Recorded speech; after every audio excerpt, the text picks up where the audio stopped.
Shalom. Tidak semua tuaian bersifat instan. Mazmur pasal 126 ayat 6 berkata, orang yang berjalan maju dengan menangis sambil menabur benih pasti pulang dengan sorak-sorai sambil membawa berkas-berkas. Gagal, lelah dan terpukul.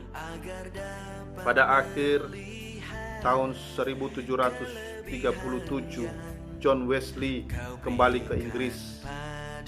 Penginjilannya terhadap suku-suku Indian di Amerika Utara mengalami kebuntuan.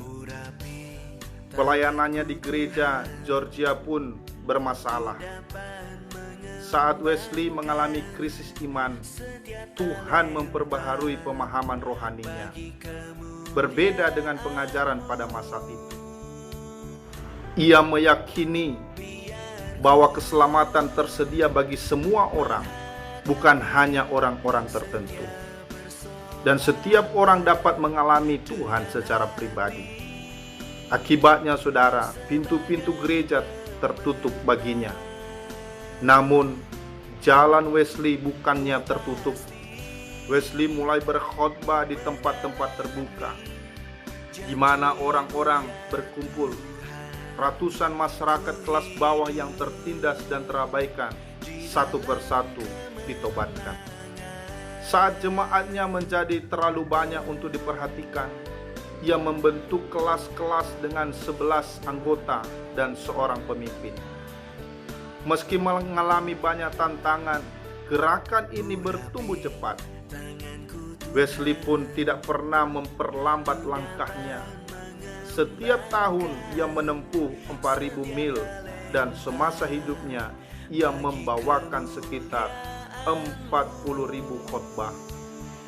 Saat ia meninggal pada tahun 1791, pelayanannya telah membuahkan 114.933 jemaat, 492 pendeta, dan 19 misionaris. Pada masa kini, pengikut gerakannya bahkan telah berkembang menjadi 80 juta jiwa di seluruh dunia. Seandainya John Wesley mundur saat pelayanannya di Georgia gagal, tentu ia tidak akan mengalami penuaian sebesar itu. Hal ini pun mengajarkan kepada kita, saat kerja keras kita tidak berbuah sedikit pun, semua seakan terasa sia-sia dan hanya kelelahan yang kita dapatkan. Bukan berarti kita boleh berhenti.